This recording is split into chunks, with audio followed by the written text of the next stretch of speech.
qui n'est pas là aujourd'hui, mais le Seigneur nous aime tellement, il nous a envoyé un de ses serviteurs. Amen. Alléluia. La Bible dit qu'une maison qui reçoit est une maison bénie. Juste parce que nous recevons le serviteur de Dieu, qui n'est pas seul, soit dit en passant, avec sa famille, ça veut dire que nous sommes bénis. Amen. Ça veut dire que tu es béni. Ça veut dire que Christ en action est béni. C'est un homme que nous connaissons tous, que nous aimons tous. C'est un pasteur de la maison. Amen. Alléluia. Qui le connaît? Amen. Alléluia.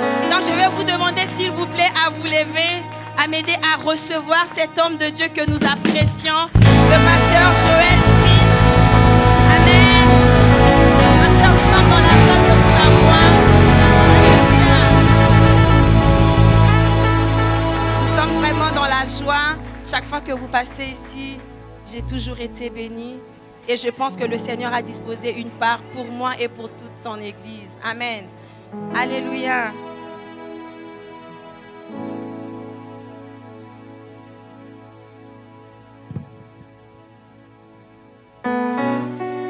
Gloire à Dieu. Amen. Est-ce qu'on peut acclamer Jésus ce matin? Gloire à Dieu. Dieu est bon. Le croyez-vous ce matin? Le croyez-vous ce matin? Dieu est bon. Amen. Il est digne de louange, digne d'être exalté ce matin. Gloire à Dieu. On veut vraiment célébrer sa présence ce matin dans la maison de Dieu. Amen. Vous pouvez prendre vos places. Amen. Merci à l'équipe. J'ai été super béni comme toujours en vous entendant louer le Seigneur. Aujourd'hui, j'aimerais juste honorer ceux qui sont avec moi. J'aimerais vous présenter mon père, le pasteur Wallace Spinks. Papa, si tu veux te lever.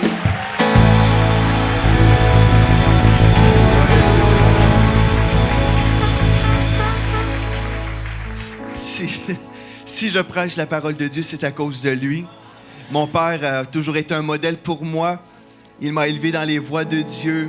Je le trouvais toujours à genoux dans son bureau en train de prier. Et puis, il ne m'a pas juste parlé de Dieu, il m'a montré comment servir le Seigneur. Et puis, pour nous à la maison, ce n'était jamais une question d'une religion, mais c'était de vivre une relation vivante avec le Seigneur Jésus. J'ai vu le modèle de mon père et je veux l'honorer aujourd'hui, qui est un ancien et puis un pasteur avec nous à l'Église de la Victoire. Et puis, on est bénis de l'avoir aujourd'hui avec nous. Et j'aimerais vous présenter aussi mes deux princesses, Floramé et Félicité. Je peux juste vous lever, c'est bonjour.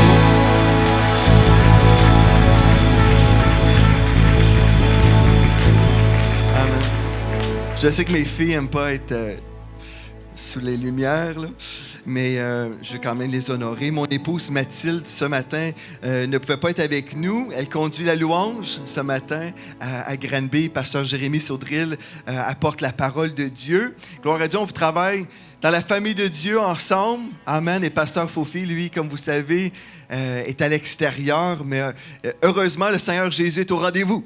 Amen. Amen. Et puis, il est ici pour nous faire du bien. Amen.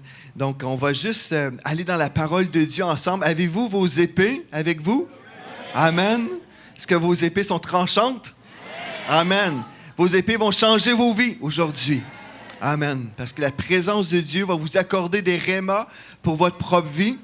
Amen. Juste avant d'aller à la parole de Dieu, j'aimerais juste vous présenter un livre qu'on a offert cette année, Jésus révélé. Vous savez, en 2004, j'ai eu une visitation avec le Seigneur Jésus qui a totalement changé ma vie. Et suite à cette visitation, le Seigneur m'a donné la vision de rejoindre le peuple francophone par les médias. Donc, on a quitté l'Alberta, on a quitté le monde de la télévision anglophone et on est revenu au Québec, croyant que le Seigneur était pour faire de grandes choses pour le peuple francophone. Et comme vous savez, quelques années plus tard, maintenant, à 10 minutes de chez moi, il y a la station de télévision EMCI TV qui est là. Et puis, on dit gloire à Dieu. Mais tout ça est venu à cause d'une révélation dans ma vie. Tout ça, certainement, une grande équipe est là, mais je vois, c'est la main de Dieu qui a tout orchestré. La main de Dieu a orchestré ce miracle. Et comme j'ai souvent dit, à EMC TV, on vit dans un miracle. On vit littéralement le miracle de Dieu. Mais je vous partage tout ça pour vous parler de l'importance d'avoir une révélation du Seigneur Jésus. Donc, ce livre, Jésus révélé, c'est l'Évangile de Jean expliqué verset par verset. Je passe à travers l'Évangile. Il y a le chemin du salut au tout début. Donc, vous pouvez offrir ce livre-là pour faire connaître le Seigneur Jésus et gagner des âmes. Vous savez, souvent, on remet des évangiles de Jean, des petits évangiles, et les gens ne sont pas trop impressionnés avec le petit livret. Ils vont mettre ça dans les poubelles.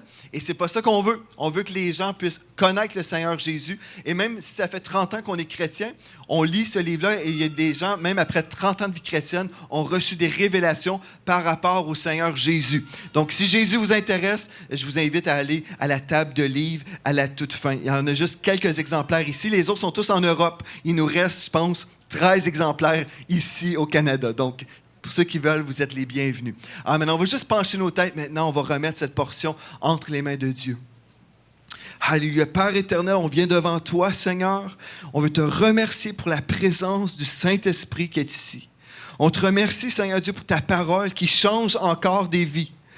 Gloire à ton Saint-Nom. Merci pour l'onction prophétique qui est dans la maison également. On te remercie. On te célèbre, Esprit de Dieu. Merci, Seigneur, parce que tu vas travailler dans les vies aujourd'hui. Tu vas accorder des rémas nouveaux aujourd'hui. Tu vas franchir des gens. Et Seigneur, je crois qu'il y a des destinées qui vont être relâchées aujourd'hui. J'ai prié dans le nom de Jésus. Amen et Amen.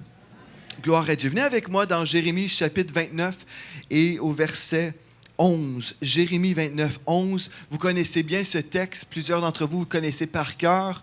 Mais on va prendre le temps ce matin. On va lire ce texte. Le titre d'aujourd'hui, c'est l'heure de votre destinée prophétique. Dieu veut que vous puissiez entrer dans votre destinée prophétique. Plusieurs d'entre vous, vous avez déjà une vision pour votre avenir. Vous avez des rêves. Combien d'entre vous, vous avez des rêves? Il y a des choses que vous aimeriez accomplir dans votre vie. Vous avez un rêve, mais plusieurs d'entre vous, vous n'êtes pas encore dans ce rêve-là et vous aimeriez vivre ce rêve, n'est-ce pas? On ne veut pas juste rêver, on veut vivre les rêves que Dieu nous donne. Amen? Et aujourd'hui, j'ai à cœur de vous partager comment vivre vos rêves, comment entrer dans votre destinée prophétique. Il y a des choses qu'on doit faire. On doit livrer le bon combat de la foi, certainement. On doit même livrer le combat à partir des paroles prophétiques que nous recevons. Amen. Plusieurs personnes ignorent ce fait-là. Si vous avez reçu une parole prophétique sur votre vie, admettons, on a déclaré sur vous, vous allez chanter à la gloire de Dieu. Et vous l'avez entendu, vous dites « Ah, c'est bien ». Et vous attendez tout simplement que cette parole se réalise, vous passez à côté d'une chose importante. Dieu s'attend que vous allez livrer le combat à partir de la parole prophétique que vous avez reçue. Ce qui veut dire, vous allez dire « J'ai entendu, je l'ai reçu ». Il y a des paroles qu'on peut entendre, on discerne. Parfois, on dit « OK, je ne ressens pas que cette parole est pour moi. Je ne ressens pas je ressens pas la paix de Dieu par rapport à cette parole. » Parfois, on fait juste mettre une parole sur la tablette et le Saint-Esprit va se répéter 2, 3, 4 fois. Et finalement, on va vraiment avoir la confirmation de l'Esprit en nous. Il y a d'autres moments où on reçoit une parole et immédiatement, nous savons que Dieu nous a parlé. Combien d'entre vous, vous avez déjà reçu une parole comme ça? Vous savez que Dieu vous a parlé. Vous savez, c'est une confirmation de Dieu. Et là, Dieu s'attend que vous allez prendre cette parole prophétique et vous allez rappeler au Saint-Esprit ce qu'il vous a déjà dit. Vous allez dire, Seigneur, tu as dit, par exemple, j'étais pour chanter pour ta gloire. Seigneur, tu as dit, donc je prends cette promesse, je prends cette parole et je déclare que cette chose se réalise au nom de Jésus. Et ensuite, vous priez que Dieu vous transforme, que Dieu vous prépare pour entrer dans votre appel. Il y a des choses pratiques aussi que vous pourrez faire. Par exemple, je parle juste ici des chanteurs. Si vous êtes appelé à chanter, bien peut-être vous allez prendre des cours de chant. Amen? Vous allez vous préparer en conséquence. C'est comme dans ma vie, j'avais reçu une parole prophétique quand j'étais en Alberta. La prophète Cindy Jacobs avait dit, tu vas avoir une émission de télévision pour le peuple francophone. Et elle m'avait dit dans cette parole, prépare-toi. Maintenant, remplis-toi de la parole de Dieu. Prépare-toi. Donc, on ne veut pas simplement entendre la parole prophétique et dire, bon, cette chose devrait arriver. Non, on veut livrer le combat de la foi à partir de la parole prophétique, mais aussi on veut en même temps prier pour que cette chose-là se réalise et on se prépare. Dites, préparez-vous.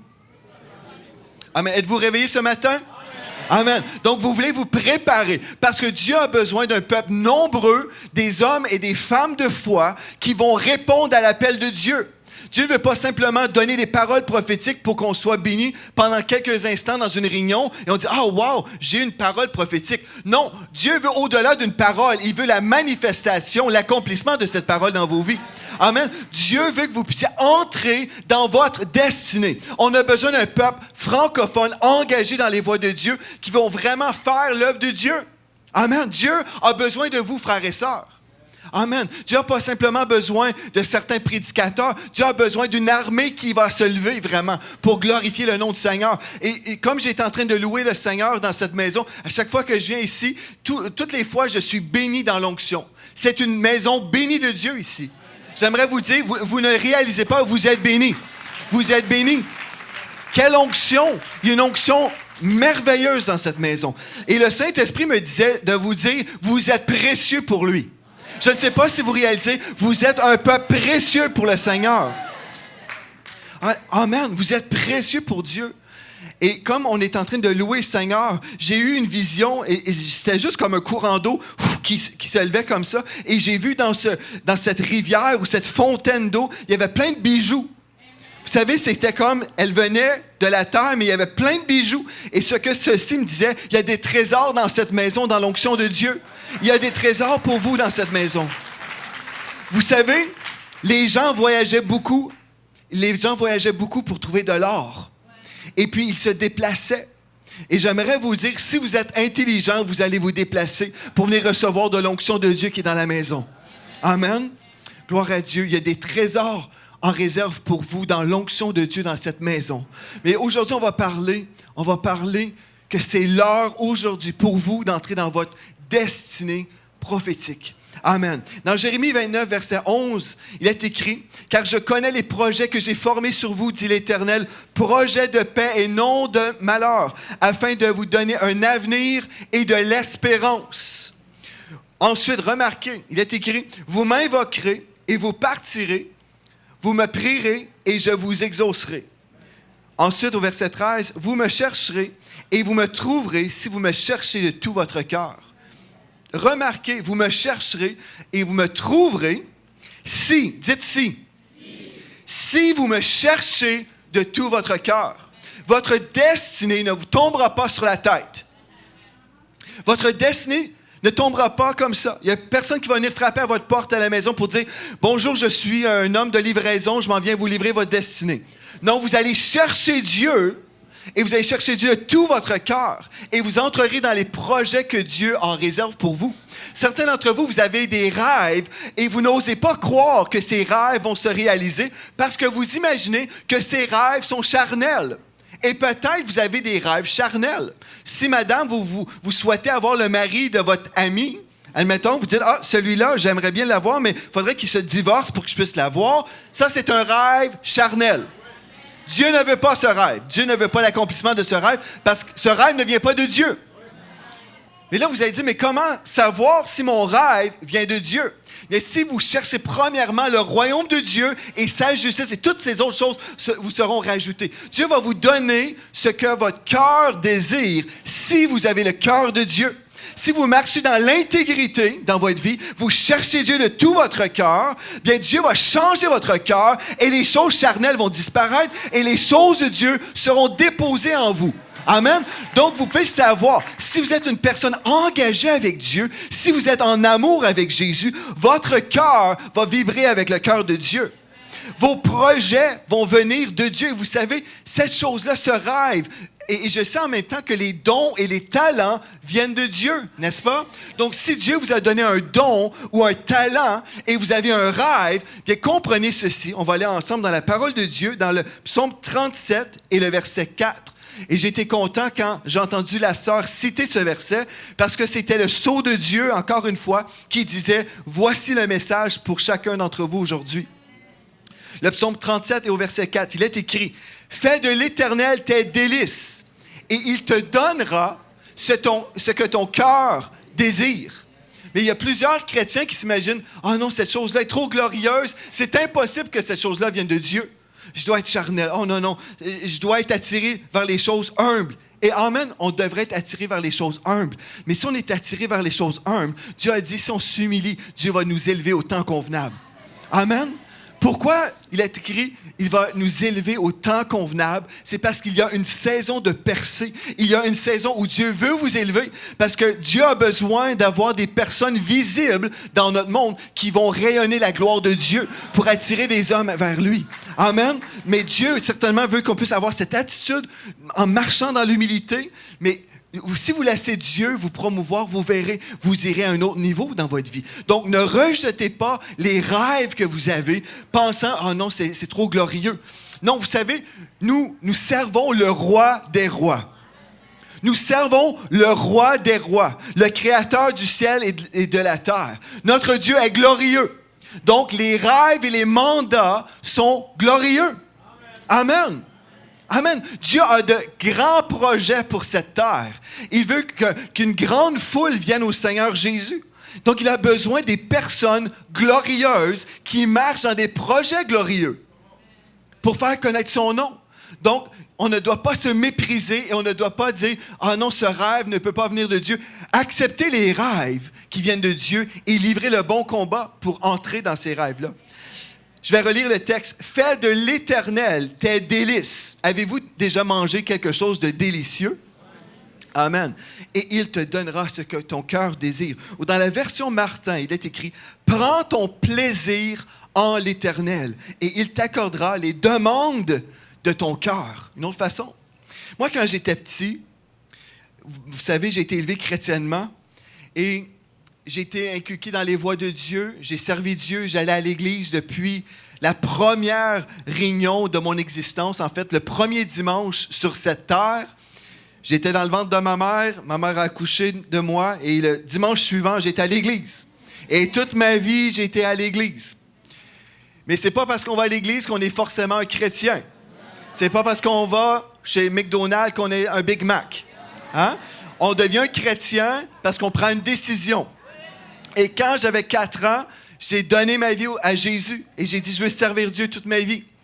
Mais vous savez, je servais Dieu et j'évangélisais à partir de l'âge de 5 ans. J'avais un feu en moi, j'évangélisais à droite et à gauche. Je voulais gagner des âmes pour Jésus. J'aimais Jésus même à l'âge de 5 ans et j'avais ma congrégation dans ma petite remise, dans mon cabanon. Et j'invitais les amis du quartier, j'aimais Jésus. Mais je n'aimais pas trop lire. Vous savez, des fois, les enfants, même les adultes, n'aiment pas toujours lire. Moi, je n'aimais pas ça, lire. Je me souviens, j'avais été voir ma grand-mère et puis j'avais peut-être 10, 11, 12 ans, je ne sais pas trop. Et ma grand-mère m'avait dit, « Joël, est-ce que tu lis ta Bible tous les jours? » J'ai dit, « Non, grand-maman, tu dois lire ta Bible tous les jours. » Donc, ce que j'ai commencé à faire, j'ai commencé à lire dans les psaumes. Savez-vous pourquoi? Savez-vous pourquoi j'ai commencé dans les psaumes? Parce que des fois, on retrouvait des psaumes très courts. Et je me dis, bon, ben, je vais commencer là. Je trouve que c'est assez court et je peux lire. Mais j'ai commencé comme ça. J'ai commencé à lire la Bible. J'ai commencé à prier. Mais j'avais du mal à prier des fois. Parce que je me disais, oh, je sais pas, je trouve ça difficile de prier. Je pouvais, après un certain moment, j'ai commencé à aimer la lecture et je pouvais passer des heures à lire la Bible. Mais prier, je trouvais ça quand même un défi. Et puis, le Seigneur m'a donné une solution. Finalement, un jour, j'ai commencé à trouver que je pouvais prier en bougeant. Et c'est ça que j'avais besoin de faire, bouger. Et c'est correct que vous pouvez prier en bougeant, Dieu entend quand même, si vous bougez. Mais j'ai trouvé ma formule et puis j'ai pu commencer à me consacrer. Mais une des choses, j'ai commencé à servir dès l'âge de 12 ans en étant un professeur à l'école du dimanche. Dès l'âge de 12 ans, j'ai commencé à enseigner. Et à 12 ans, j'ai commencé à chanter. Mon oncle, qui était pasteur, m'avait invité à New York City, à Harlem, New York, et sur Broadway. J'ai commencé à chanter à New York City. Il y avait 2000 frères et sœurs qui étaient noirs. J'étais le seul blanc qui chantait là-bas. Les gens connaissaient le Brother Joey. C'est comme ça mon nom là-bas, Brother Joey.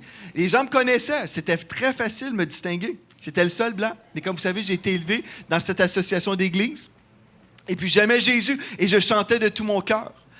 Mais il y a des gens, des fois, qui pourraient même mépriser un enfant. Ils disent, ben là, t'es trop jeune, toi, pour faire telle ou telle chose. T'es trop jeune à l'âge de 12 ans pour enseigner les enfants. Mais mes pasteurs ont cru dans le Saint-Esprit qui est en moi. Et puis, le Saint-Esprit qui est en moi a fait en sorte que je pouvais me consacrer, même dans ma jeunesse. Et vous savez, il y a eu une saison de préparation. une saison de préparation. Mais aujourd'hui, ce que j'ai à cœur de vous dire, c'est que vous avez tous une saison de préparation. Mais des fois, on est là, on dit, moi, je vais commencer à faire telle ou telle chose quand je serai honoré. Quand on va me faire une place d'honneur, comme j'ai déjà rencontré un frère dans une réunion à Ottawa, il se présente à moi et me dit, « Bonjour, pasteur Joël, je suis le prochain Billy Graham. » J'ai dit, « Oh, wow, je suis content de te rencontrer. » Mais il y a des gens comme ça qui disent, « Non, je ne veux pas servir à l'Église, je ne veux pas faire ceci ou cela, parce que j'attends mon jour de gloire. » Votre jour de gloire ne viendra jamais comme ça. Votre jour de gloire va commencer dans le service, dans l'humilité, avec une brosse pour laver la toilette. Amen, j'ai déjà dit ici, mais je redis encore. Donc, on va servir Dieu, mais il y a une saison de préparation. Et ce que j'ai à cœur de vous dire, si on fait vraiment de l'Éternel notre délice, moi, c'est ça que j'ai fait tout simplement. La formule est simple. Si vous voulez entrer dans votre destinée, faites de l'Éternel votre délice. Ceci veut dire, vous aimez passer du temps avec Dieu, dans la prière, dans la lecture de la parole. Et au début, peut-être, c'est plus difficile. Mais c'est quand la présence de Dieu descend sur vous, là, vous verrez, c'est pas difficile. Mais vous devez donner suffisamment de temps pour que le Saint-Esprit vous visite. Moi, je me souviens un temps, quand j'étais béni, là, c'était dans ma salle de bain, dans le sous-sol, chez mes parents. J'écoutais un enregistrement de louanges et il y avait un seul chant où le Saint-Esprit est tombé sur moi. J'étais dans la salle de bain et c'est le chant « His name is as ointment poured forth ». Son nom est comme une douce onction. C'est un chant et c'était la seule parole. Son nom est une douce onction. Et c'est là, dans la salle de bain, l'onction de Dieu est descendue sur moi et j'ai pleuré quand j'écoutais un seul chant. J'ai passé du temps avec Dieu. Mais si on veut rentrer dans notre destinée, on doit faire de l'Éternel notre délice. Ceci veut dire qu'on doit aimer la présence de Dieu, on doit aimer Dieu et on doit aimer servir Dieu. Amen. Vous savez, j'avais 12 ans, j'aimais servir Dieu à l'école du dimanche, j'aimais servir Dieu dans le champ, j'aimais servir Dieu à laver l'église, j'aimais servir Dieu. Et ce que Dieu a fait pour moi dans ma vie, des fois, les gens disent, « Mais comment tu as fait pour réussir à vivre telle ou telle chose? » C'est simple. Aimez Dieu, servez Dieu, faites de l'Éternel votre délice. Et si vous aimez Dieu, Dieu va s'occuper de vous. Vous n'avez rien à faire pour manipuler des gens ou manipuler des situations. Aimez Dieu et Dieu va se charger de votre promotion. Dieu va se charger de vous. Amen. Parce que dans Romains 2, verset 11, il est écrit, Dieu ne fait pas de favoritisme. Dieu ne fait pas d'exception. C'est tellement simple. La vie chrétienne est simple. On obéit Dieu et on l'aime. On aime Dieu et Dieu se charge de nous. Mais ce matin, ce que j'ai à cœur de vous dire, c'est qu'il y a des empêchements. Vous avez votre appel prophétique qui est là, votre destinée, votre rêve, mais il y a toujours des choses qui peuvent vous empêcher d'entrer dans ce que Dieu en réserve pour vous. Souhaitez-vous connaître ces choses-là? Si vous dites, bon, pas vraiment, c'est correct, je vais parler ici. Là. Voulez-vous savoir ce qui peut vous empêcher de recevoir votre destinée? Amen. Première chose, je vais vous faire répéter après moi, la paresse spirituelle. La paresse spirituelle. Si vous êtes paresseux, admettons, vous étiez en préparation pour les Olympiques, mais vous refusez de vous préparer. Vous dites, bien, ce sera le jour aux Olympiques, là je vais commencer à courir. Ce sera mon premier jour. Mais je ne pense pas que vous rendrez même aux Olympiques. Vous ne pourrez pas vous qualifier, n'est-ce pas?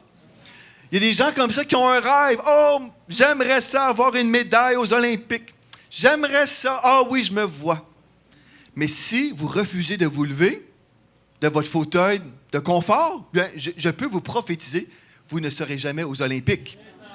C'est la même chose dans le monde spirituel. Si Dieu a votre appel, Dieu vous a donné cet appel, mais vous refusez de vous préparer parce que vous êtes spirituellement paresseux, quelqu'un d'autre va partir avec votre parole et votre promesse. Quelqu'un d'autre va être là. Amen. Il y a tellement de témoignages. Je me souviens, il y avait un témoignage d'un homme qui était dans une grande église, un homme de Dieu. Il pleurait. Il était dans la première ou deuxième rangée et le pasteur le voyait en train de pleurer. Tous les dimanches, il pleurait.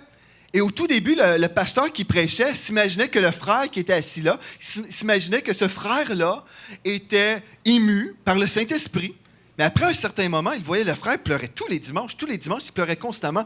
Un jour, il est allé voir ce frère et puis il a dit, mais dis-moi pourquoi tu pleures? J'ai l'impression que tu vis un chagrin, une tristesse. Et le frère en question a dit, écoutez, il dit, c'est parce que j'étais pasteur dans cette ville. Dieu m'avait donné un rêve pour cette église. Avant que vous arriviez, j'étais pasteur dans cette ville. Et Dieu m'avait donné une vision, Dieu m'avait donné un plan pour un bâtiment. Mais je n'ai pas cru le rapport de Dieu. Je n'ai pas cru parce que c'était trop grand et grandiose. Il dit, j'ai refusé l'appel de Dieu. Et aujourd'hui, je suis dans cette église et je vois le plan. C'est le même plan que Dieu m'avait donné. Mais je suis passé à côté. Parce que je n'ai pas cru et j'ai été trop paresseux. Dieu ne veut pas que vous passiez à côté de votre destinée. Si vous dites, oui, mais peut-être je suis en retard. Ah, mais si vous avez la volonté, Dieu est capable de racheter le temps. Amen. Si vous dites aujourd'hui même, aujourd'hui, c'est la journée où je vais tourner la page sur la paresse spirituelle et les rêves que Dieu m'a donnés, je vais rentrer dedans. C'est pas trop tard. Aujourd'hui, c'est l'heure de votre percée pour votre destinée prophétique. Amen. Dieu ne veut pas que vous soyez là, rentrez au ciel, juste dire oui, vous êtes sauvés, et vous dites, oh Seigneur, si seulement j'avais obéi, j'aurais pu faire de grandes choses. Non, faites de grandes choses. Amen. Mais aujourd'hui, décidez-vous, c'est la journée où je vais accepter mon appel prophétique et je vais être obéissant. Donc, ne soyez pas paresseux spirituellement. Je vais vous prouver bibliquement qu'il y a des moments où on doit être motivé et s'efforcer. Voulez-vous voir ce verset? 2 Timothée 2,15. 2 Timothée chapitre 2 et au verset 15, dans la Bible du Sommeur, il est écrit « Efforce-toi de te présenter devant Dieu en homme qui a fait ses preuves, un ouvrier qui n'a pas à rougir de son ouvrage parce qu'il transmet correctement la parole de vérité. » Ce texte-là nous parle pour les ministres de l'Évangile, ceux qui vont prêcher la parole de Dieu, mais vous pouvez appliquer ce principe pour tous les appels possibles. Efforce-toi de faire ce que Dieu vous appelle à faire.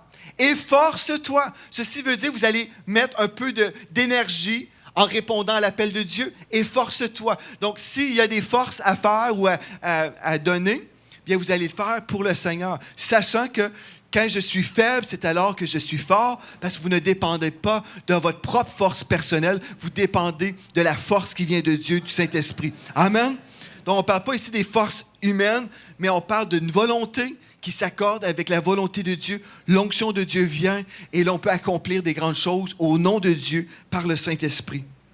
Amen. Dans le psaume 68 et le verset 28, psaume 68, 28, il est écrit « Ton Dieu ordonne que tu sois puissant. » Amen. Ton Dieu ordonne que tu sois puissant. Amen. Dieu veut que vous soyez puissant dans votre appel. Amen. Mais pour être puissant dans notre appel, on doit croire dans notre appel. Amen. On doit croire que Dieu nous a appelés. Amen. On doit croire les visions que Dieu nous a données. Combien d'entre vous, vous avez déjà eu des visions, vous étiez là en train de rêver à votre destinée et peut-être vous avez rejeté cette chose-là. Mais combien d'entre vous, en levant la main, vous avez déjà eu une vision d'un rêve? Une chose que vous étiez pour accomplir pour Dieu. En levant la main, combien d'entre vous, vous avez déjà rêvé que vous étiez pour accomplir quelque chose de grand pour Dieu? Ah, c'est pas assez. C'est pas assez. Oh! Sans vision, le peuple périt. Tous ceux qui n'ont pas la main levée, vous êtes en train de périr. Bon, je reformule ma question. Combien d'entre vous, vous avez déjà eu un rêve d'accomplir des grandes choses pour Dieu? OK. Bon, il n'y a pas encore assez de mains. Vous avez besoin de recevoir un rêve de Dieu. Mais comment faire? Priez. Priez et laissez Dieu vous montrer ce qu'il vous appelle à faire. Dieu, écoutez bien, Dieu n'a pas de petits rêves. Dieu est un grand Dieu. Il veut faire des grandes choses sur cette terre. Amen. Il y a un grand réveil devant nous. Et je crois qu'on est déjà dans les débuts. Dieu a besoin des hommes de Dieu et des femmes de Dieu qui ont un rêve puissant. Dieu dit, ton Dieu ordonne que tu sois puissant. Mais pour être puissant, il faut croire. Il faut croire ce que Dieu vous dit et ce que Dieu vous donne comme révélation. Qu'est-ce qui vous empêche? Bon, la première chose qu'on vient de voir, c'est la paresse spirituelle. Si on est paresseux, et puis on sait que Dieu nous a donné un rêve, mais on ne fait rien pour entrer dedans, on passe à côté.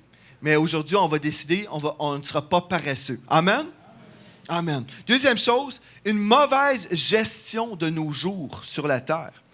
Une mauvaise gestion de vos jours. Si Dieu vous a donné une vision, un rêve, vous avez une destinée en Dieu, bien vous devez bien gérer ces jours-là.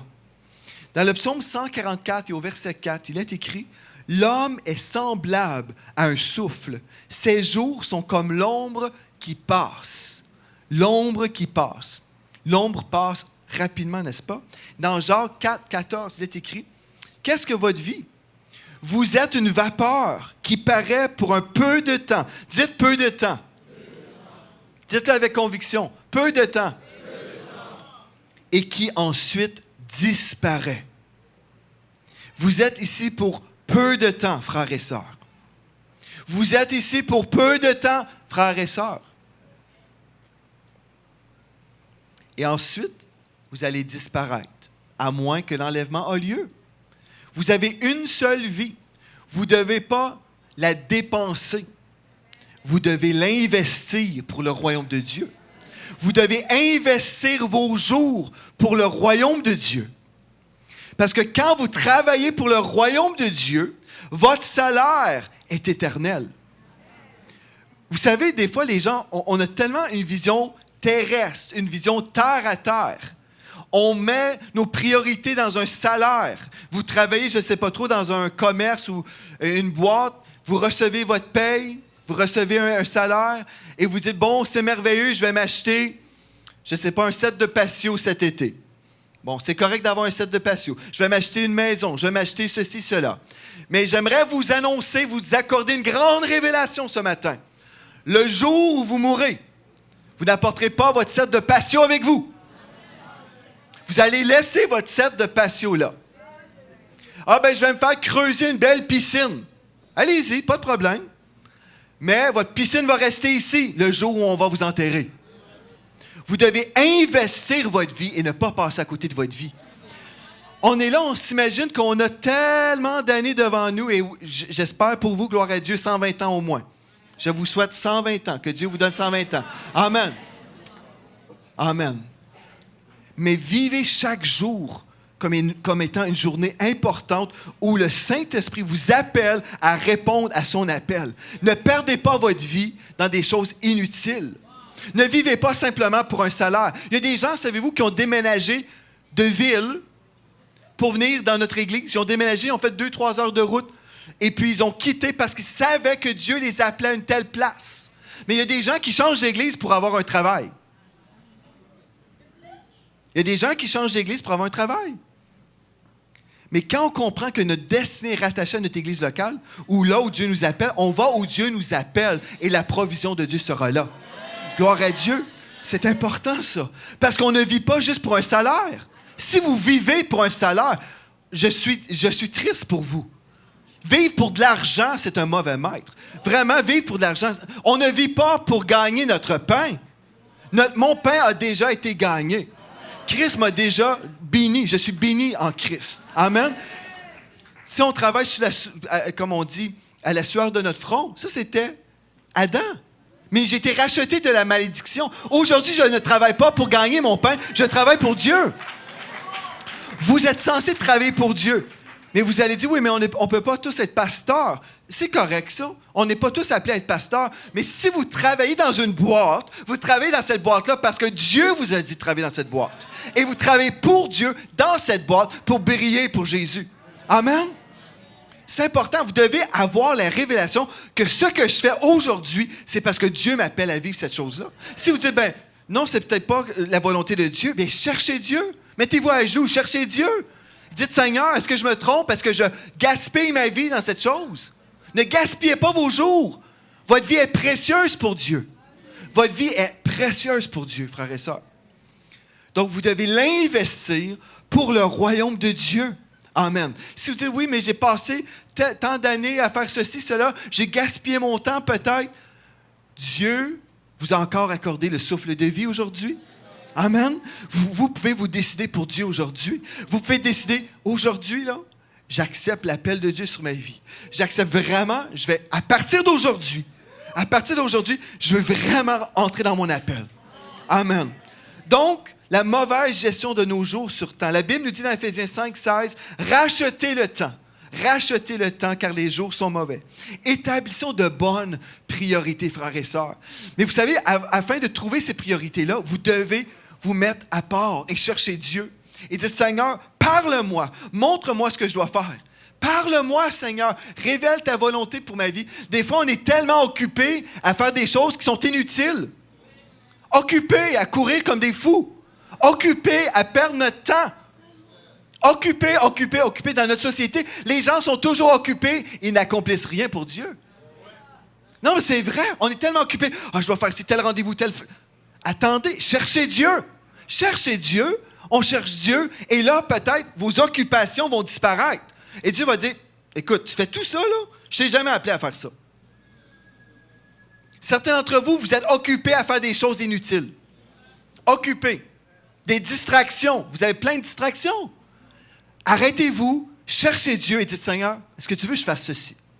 Peut-être Dieu va dire, non, à partir d'aujourd'hui, je veux que tu fasses telle autre chose. Et là, vous allez faire l'autre chose et vous verrez que toutes les autres choses qui vous préoccupaient, d'un seul coup, Dieu fait le ménage. Bien là, je devais passer en cours. Ah, mais vous avez cherché Dieu. La faveur de Dieu est venue dans cette situation-là. Vous n'avez plus besoin de passer en cours. Amen. Cherchez Dieu. Cherchez premièrement le royaume de Dieu. Et Dieu va se charger des autres choses. Ne gaspillez pas votre vie. C'est l'heure d'entrer dans notre destinée prophétique. Mais cette prophétie ou cette destinée ne vous tombera pas sur la tête. Vous devez chercher Dieu. Une autre chose qui peut vous empêcher d'entrer dans votre destinée, c'est le péché. Dites péché. Le péché peut vous voler.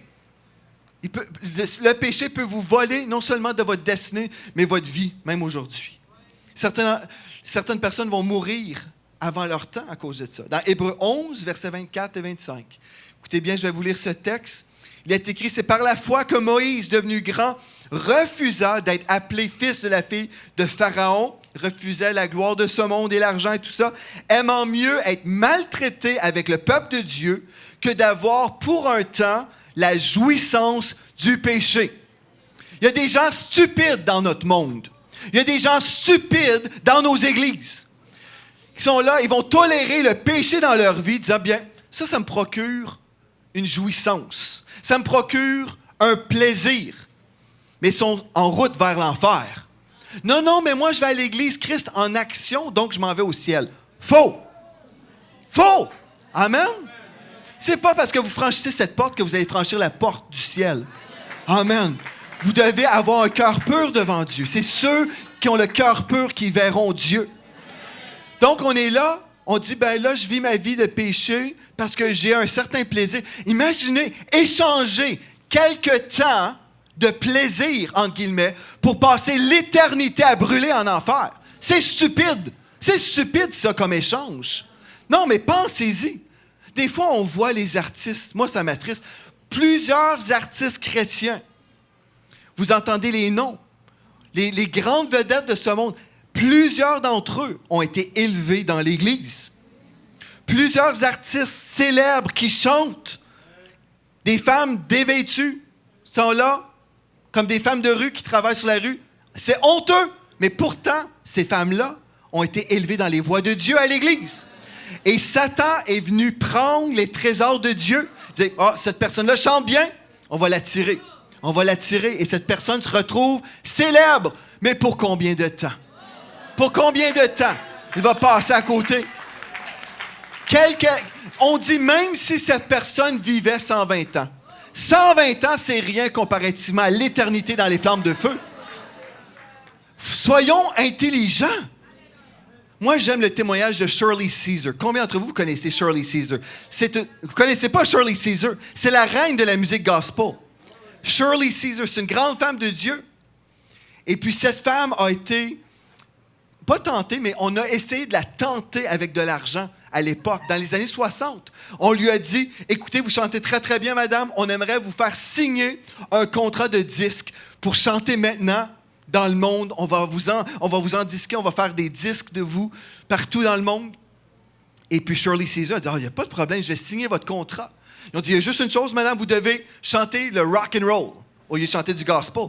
Oh, elle dit, moi, je veux chanter du gospel. Ben, malheureusement, vous devez chanter le rock and roll pour pouvoir signer notre contrat. Et puis, elle a dit, bien, je vais signer si je peux rocker pour Jésus et si je peux rouler, roll for Jesus, si je peux rouler pour Jésus. Dans le sens, je vais chanter et je vais chanter le rock and roll si le rock and roll, c'est Jésus. Jésus. Et puis, il dit, écoutez, combien d'argent vous voulez? On peut pas s'accorder avec ça. Combien d'argent, là? Et puis, on dit, on va vous donner, madame, je pense que c'était peut-être 20 000. Dans les années 60, c'est beaucoup d'argent, là. 20 000 madame. Êtes-vous prête maintenant à signer le contrat? Elle dit, c'est pas assez, ça. OK, on va augmenter à 30 000 Est-ce que c'est assez? C'est pas assez, ça. C'est pas assez d'argent. C'est pas assez d'argent. Madame, dites-moi, combien d'argent voulez-vous avoir? Elle dit, vous n'avez pas assez d'argent dans ce monde pour m'acheter, mon Jésus. Amen. Pas assez d'argent. Le monde de péché ne vaut pas la peine. Alléluia. Il n'y a pas assez d'argent dans ce monde pour nous acheter. Et il n'y a pas assez d'argent pour acheter votre destinée en Dieu.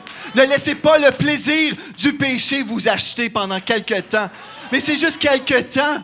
Quelque temps, soyons intelligents et jugeons pour l'éternité. J'ai toute l'éternité à vivre la présence de Dieu, vivre la gloire de Dieu. N'échangez pas la gloire de Dieu pour quelques instants dans le péché. Amen. Job 20, verset 5, il est écrit « Le triomphe des gens méchants est de courte durée. La joie de l'infidèle ne dure qu'un instant. » Qu'un instant?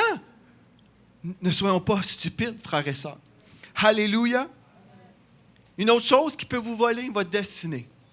L'incrédulité par rapport à votre destinée.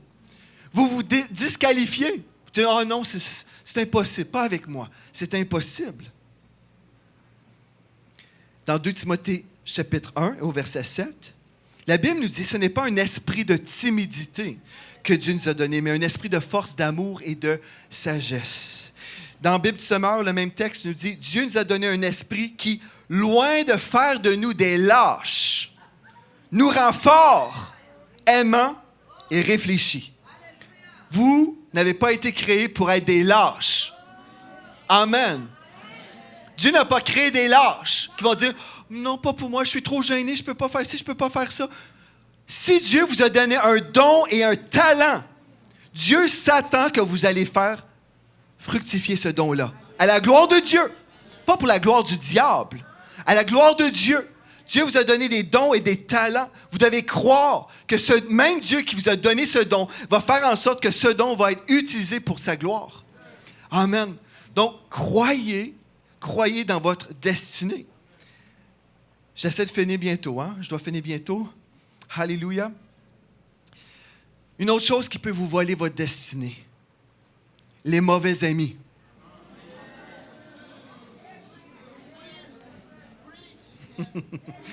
Les mauvais amis. Bon, vous allez à l'église, vous ne marchez pas dans le péché, vous croyez dans votre destinée, mais là, vous acceptez de vous tenir avec des gens qui ne croient pas en vous, qui vous méprisent, qui vous diminuent, qui commencent à semer dans votre cœur. Toi, faire ça? Toi? Si vous vous entretenez avec des gens comme ça, vous vous entourez avec des gens comme ça, des gens qui ne croient pas en vous, qui vous méprisent, qui vous remettent toujours en question, qui vivent peut-être dans le péché aussi, qui sont peut-être là en train de faire de la calomnie, ou des gens dans la sorcellerie. C'est de la sorcellerie, je ne me tiens pas avec une sorcière. Ah, si vous vous tenez avec quelqu'un qui manipule des gens, vous vous tenez avec des sorcières et des sorciers. Des gens rebelles, vous vous tenez avec des sorciers. Ah oui. Quelqu'un qui est rebelle. Voulez-vous que je vous explique c'est quoi un rebelle? Un rebelle, c'est quelqu'un qui refuse de se soumettre, qui est toujours en train de dire « Le pasteur Faufi a dit ça. » Voyons. Une personne rebelle. Une personne rebelle. Vous vous tenez avec cette personne-là. Écoutez, j'ai connu une situation. Il y avait une personne appelée dans le ministère. Et puis, elle était jeune dans le Seigneur. Il y avait des vieux chrétiens avec elle. Des vieux rebelles. Et puis, cette personne a dit, Le pasteur me demandait de faire telle chose dans mon ministère, mais moi, j'avais prié puis je pensais que je voulais faire telle chose. Ils ont dit, oh, les vieux rebelles, les vieux chrétiens rebelles ont dit, le Saint-Esprit t'a dit ça, oublie ce que le pasteur t'a dit. Le pasteur ne disait pas de péché, là. Le pasteur avait dit, il avait donné certaines consignes pour l'Église. On va faire ça de telle façon. Et les vieux chrétiens rebelles ont dit, écoute, là, oublie ce que le pasteur t'a dit, c'est le Saint-Esprit qui compte. Alors, savez-vous que le Saint-Esprit peut parler à votre pasteur? Des gens rebelles comme ça. Savez-vous, si vous vous tenez avec des gens rebelles, vous pouvez avoir toutes les belles prophéties de votre vie. Si vous marchez dans le déshonneur et la rébellion, vous vous tenez avec des mauvais amis qui sont des sorciers, vous êtes influencés en dehors du chemin de Dieu, vous allez passer à côté de votre destinée. Et cette personne que j'ai connue a passé à côté de son appel. Elle a été enlevée du ministère parce qu'elle a refusé de se soumettre et de marcher dans l'honneur. Elle avait été influencée par des vieux chrétiens rebelles. Vous ne voulez pas vous tenir avec des gens comme ça. Amen. Ça devient silencieux tout d'un coup. Alléluia. 1 Corinthiens 15, 33. Ne vous y trompez pas, les mauvaises compagnies corrompent les bonnes mœurs. Dans la parole de vie, attention, dites attention. Non. Hey. Quand vos enfants sont sur le bord d'un précipice, là, ou des escaliers, un petit bébé de 2 ans, comme ça, puis la maman dit, attention. Mon enfant, attention. Non, j'ai déjà vu des mamans. Attention! Attention, mon enfant! Bon, là, je suis certain que vous avez plus de conviction en dedans de vous, là. La Bible dit attention! Attention! Les mauvais amis poussent à faire le mal. Les mauvais amis poussent à faire le mal. Si vous ne discernez pas votre entourage, vous pouvez passer à côté de votre destinée. Si vous ne discernez pas votre entourage, aujourd'hui même, vous avez peut-être dit, aujourd'hui, c'est la journée où je vais rentrer dans ma destinée. Mais avez-vous compris que vous avez peut-être du ménage à faire? Avez-vous compris que peut-être vous avez du ménage à faire dans votre entourage? Des gens qui disent, dimanche matin, Pasteur Fofi a dit qu'il y avait une réunion spéciale, mais il fait tellement beau et ensoleillé aujourd'hui. On devrait peut-être aller manger une crème glacée à place, là. Il fait beau, hein? Faut se donner des journées de congé de temps en temps. C'est pas péché, manger une crème glacée, hein? Le pasteur Fofi nous a invités pour une réunion de prière mercredi soir. Ben oui, c'est bon en temps normal, mais regarde, il fait beau, c'est l'été. Regarde, cette semaine, on va passer à côté, hein? On va aller manger une crème glacée sur une terrasse, là. On va aller prendre quelque chose, une petite poutine, là. Extra sauce, là. Hein? Il n'y a pas de péché là-dedans, dans une poutine? Est-ce que c'est un péché de manger une poutine? Non. Est-ce que c'est un péché de manger une glace, crème glacée? Non, c'est pas un péché. Mais si vous passez à côté des priorités de Dieu et si vous êtes influencé par des personnes qui vous éloignent de l'appel de Dieu, bien peut-être vous allez passer à côté. Vous avez besoin d'être entouré de personnes engagées avec Dieu qui vont dire, mercredi soir, il y a une tentation d'une crème glacée. Mais là, vous avez un autre ami spirituel qui a soif de Dieu, qui dit, j'aime la crème glacée, mais je préfère la présence du Saint-Esprit. Amen. Et savez-vous, j'ai même une idée.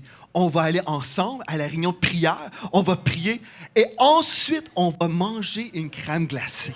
Après. Amen. Parce que Dieu est bon. Mais il faut choisir les priorités. On doit choisir ce qu'on veut faire dans la vie. Si vos amis ne vont pas dans la bonne direction, regardez ces amis-là. Il faut que je finisse bientôt. Écoutez bien. Regardez où sont vos amis. Voulez-vous être là où ils sont? Moi, je me tiens avec quelqu'un, ça fait 10 fois que cette personne change d'église, mais elle a toujours raison dans ses critiques. Elle critique le pasteur, elle critique la femme du pasteur, elle critique. Mais je trouve qu'elle a beaucoup de bon sens, là. Elle parle, puis elle raisonne bien. Je trouve qu'elle a un bon jugement. OK. Regardez sa vie. Voulez-vous devenir cette personne? La personne que vous permettez comme influence dans votre vie, bien en fait, vous allez suivre cette personne-là. Si vous refusez votre pasteur comme étant votre leader spirituel, vous dites non, pasteur Fofi a dit mercredi soir, on devrait être à la prière, admettons. Mais là, vous décidez, non, moi, ça va être sœur Jacqueline. S'il y a une Jacqueline ici, soyez bénis. Je prends juste ça comme nom, là. Sœur Jacqueline a dit, on va manquer l'église, on va aller sur une terrasse manger une crème glacée, puis on va parler contre le pasteur. Ça, c'est sur le programme. Là. On va parler contre le pasteur, on va parler contre les sœurs de l'église, on va parler contre les ministères, on va donner notre opinion, puis donner des requêtes de prière. On devrait prier pour sœur, je sais pas trop, là. On devrait prier parce que, il y a cette chose-là qui se passe, là, de ce temps-ci, là, puis on devrait prier pour ça, hein? Ces femmes-là ne prient pas, ils font juste parler.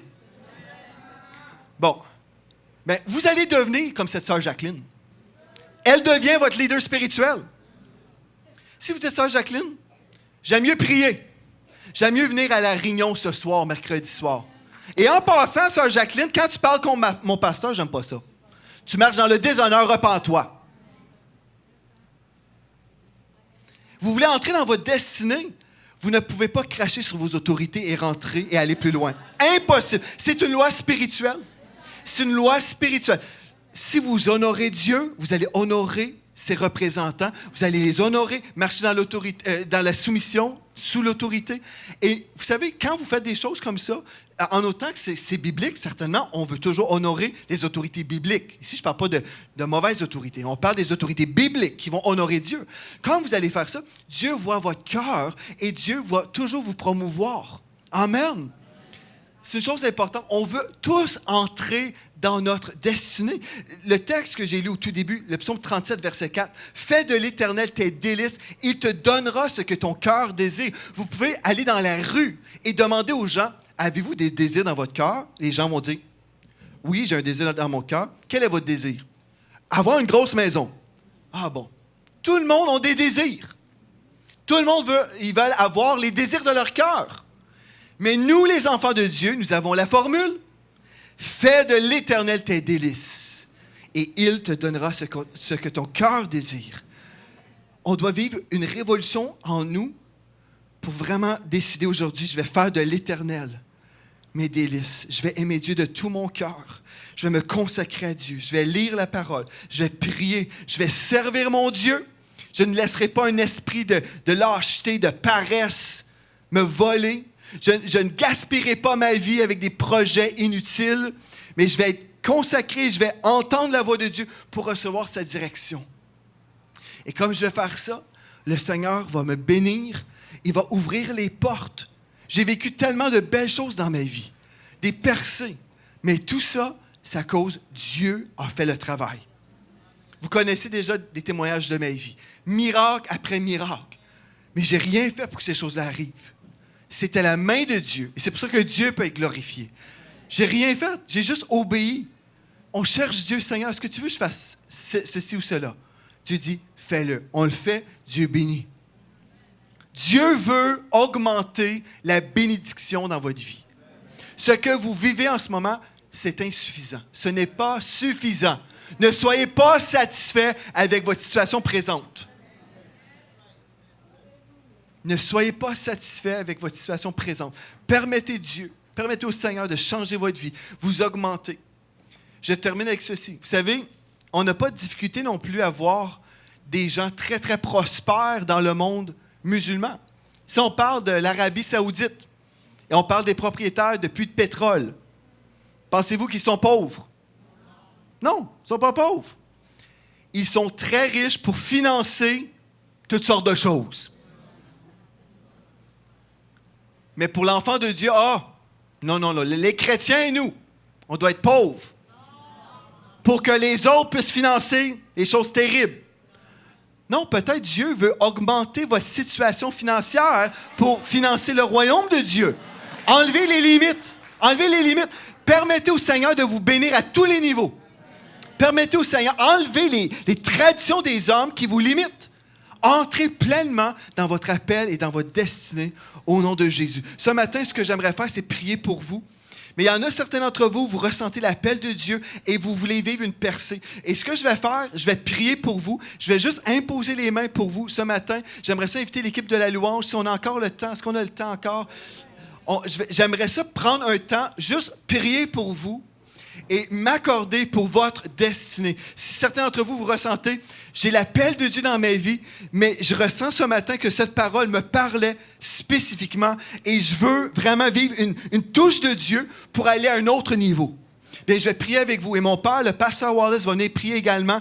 Et mon père a souvent des paroles prophétiques, des visions. Si vous avez besoin d'une touche de Dieu, on veut ouvrir l'autel maintenant. Et on va prier ensemble sur vous. On va déclarer une percée, une journée nouvelle pour votre vie. Et ensuite, je vais laisser notre sœur conclure ou peu importe le modérateur.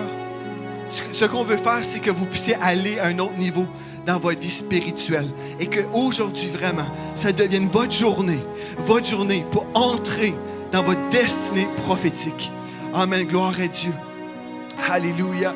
Alléluia. Est-ce qu'on a des placeurs peut-être pour nous aider aussi? On va faire des rangées.